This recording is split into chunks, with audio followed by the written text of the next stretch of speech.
명운의 두뇌 교육을 시작하겠습니다. 오늘의 주제는 4-7세 땐 암기보다 예술놀이가 먼저입니다.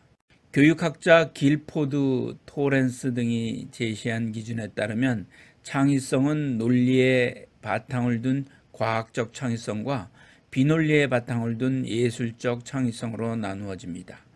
과학적 창의성은 기호적 사고, 분석적 사고, 추론적 사고, 종합적 사고, 대안적 사고로 구성되고, 예술적 창의성은 유창성, 융통성, 독창성, 정교성을 포함한 확산적 사고가 기본이 됩니다.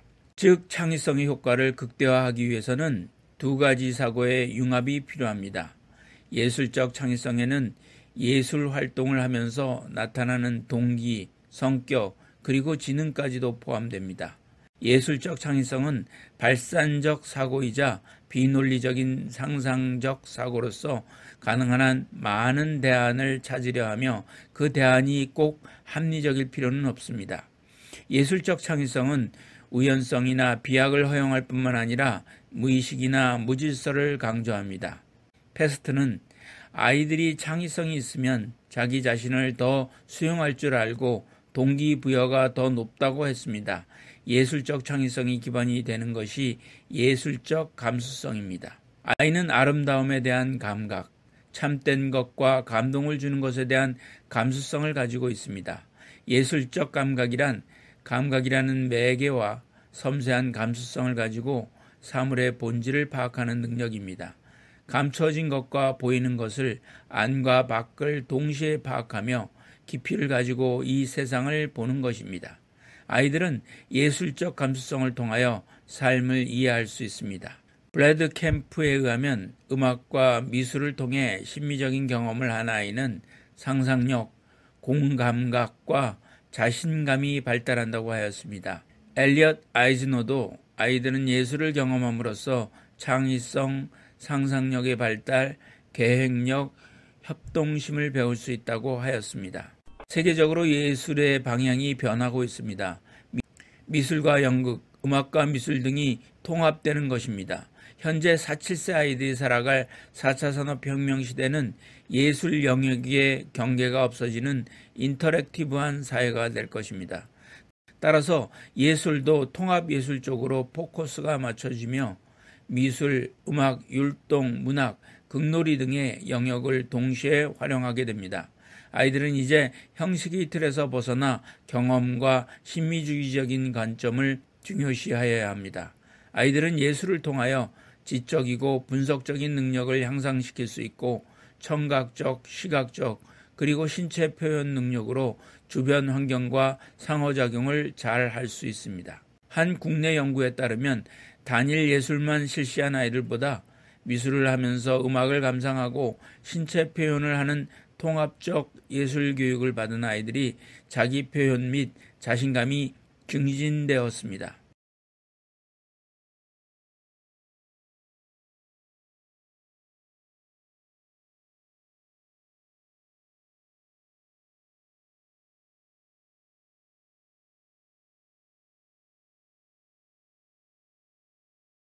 아이들은 예술놀이를 통하여 지각, 감각, 직관, 사고가 서로 결합되며 드라마, 디자인, 음악, 만들기 등이 함께 어우러져서 전인적인 인간이 됩니다. 뇌발달 측면에서 4-7세 아이는 판단과 사고 등의 종합적인 사고를 담당하는 전두엽이 발달해 인간성이 길러집니다. 이때 암기 교육보다는 예술놀이를 통해 아이의 창의성과 표현력이 발달되도록 하여야 합니다. 따라서 4-7세에는 하나의 주제를 다양한 각도에서 접근하는 방법으로 예술놀이를 할 필요가 있습니다. 4-7세 때 상상력의 발달이 집중된다는 근거는 뇌과학 연구에서도 뒷받침되고 있습니다. 만 4세가 되면 시각 피질에 있는 신경들의 접촉점 밀도가 높아지고 집중적으로 발달합니다. 상상력은 시각적 영상을 필요로 하며 전두엽은 도덕성, 종교성, 종합사고 등 최고의 기능을 담당하는 부위입니다. 이에 대해 미에스키는 4-7세가 인성이 인간의 생애 가운데 가장 크게 발달하는 시기여서 창의성을 향상시킬 수 있는 예술 교육이 필요하다고 하였습니다.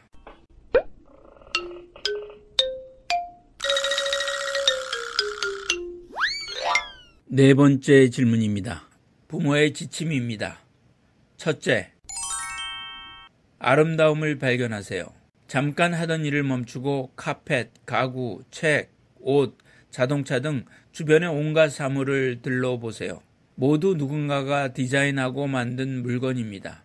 요즘 우리가 사는 물건들은 대부분 자동화 공정으로 생산되지만 얼마 전까지만 해도 창의적인 장인의 손에서 직접 만들어지곤 했습니다. 다양한 소리와 음악, 움직임과 춤, 자연과 사물의 아름다움을 느끼고 그 아름다움의 요소에 관심을 가지고 이를 탐색함으로써 예술적 감수성을 발달시킬 수 있습니다. 둘째, 음악적 요소를 탐색하세요. 아이가 자연과 주변 환경에 들리는 다양한 소리와 음악에 귀를 기울이고 반응하면서 소리와 음악의 아름다움을 느끼게 하세요. 부모는 아이가 스스로 다양한 소리, 악기 등으로 음악의 새머림, 빠르기, 리듬 등을 탐색할 수 있도록 충분한 시간과 기회를 제공하여야 합니다. 부모는 아이의 다양한 느낌과 반응을 인정하고 존중하세요. 좋아하는 소리를 찾아보고 얘기해 볼까? 왜 듣기 좋은 소리라고 느끼니? 계속 반복되는 부분의 소리를 들을 수 있었니? 찾았다면 어땠는지 한번 불러볼까? 못 찾았다면 다시 듣고 찾아볼까? 셋째, 움직임과 춤 요소를 탐색하세요. 아이는 자신이나 타인의 몸이 움직이는 것이나 자연과 주변 사물의 여러 움직임에 주의를 기울이고 반응하면서 움직임과 춤의 아름다움을 느낄 수 있습니다. 부모는 아이가 다양한 종류의 움직임과 춤을 보고 접할 수 있는 기회를 제공하고 그것을 따라하면서 아름다움을 발견하고 탐색할 수 있도록 하여야 합니다. 예를 들어 군인들이 열을 맞추어 행진하는 직선의 움직임, 날아다니는 나비 날개의 대칭 모양 등 다양한 움직임을 따라해보고 그 차이를 느끼게 하세요. 넷째, 미술적 요소를 탐색하세요. 자연과 사물에서 색, 모양, 질감, 공간 등에서 한 가지에 중점을 두어 다양함을 탐색하세요. 예를 들어 색 탐색인 경우 다양한 색에서 아름다움을 느끼고 점차 특정한 색의 다양함에서 아름다움을 느끼도록 하세요. 공간 탐색을 할 경우에는 주위 환경이나 조형물 등에서 사물이나 인물이 놓인 상하, 좌우, 원근, 여백 등의 공간감을 탐색할 수 있도록 하세요. 특히 거장의 미술작품, 감상은 다른 사람이 만들어낸 창의적인 산출물로부터 다른 사람의 생각과 느낌을 보고 즐기며 느끼고 이해하는 과정을 통해 상상력을 발휘하게 합니다. 다섯째, 혼잣말을 허락하세요. 아이는 모라의 경지에서 자연이나 대상의 아름다움을 혼잣말로 표현할 수 있습니다. 아이의 혼잣말은 우리가 살아가는 세상과 내밀한 관계를 만들어냅니다. 비고츠키는 상상놀이와 혼잣말에 대해 주목하면서 아이들이 혼잣말을 하는 것은 예술적 창의성이 기초가 된다고 했습니다. 4-7세 아이들은 풍부한 상상력과 창의력, 예술적 민감성이 있기 때문에 상상놀이를 하면서 스스로가 그에 대한 적절한 비평을 할 수 있습니다. 여섯째, 전통 예술을 감상하게 하세요. 조상들이 입었던 의상의 역사적 유래와 특성, 그리고 사용하였던 도자기의 아름다움과 기능을 이야기하고 보여주면서 전통 예술에 대해 관심을 갖게 하세요. 또한 우리 주위에서 흔히 볼 수 있는 전통춤과 미술작품, 그리고 음악을 보여주거나 들려줌으로써 전통 예술에 관심과 친숙함을 갖도록 할 수 있습니다. 전통음악이나 전통춤 공연을 감상하면서 장단이나 움직임을 따라하도록 하거나 도자기나 조각보 등을 관찰하면서 우리 고유의 아름다운 색과 패턴, 질감, 리듬, 움직임 등에 친숙해질 수 있습니다. 김영훈의 두뇌교육이었습니다.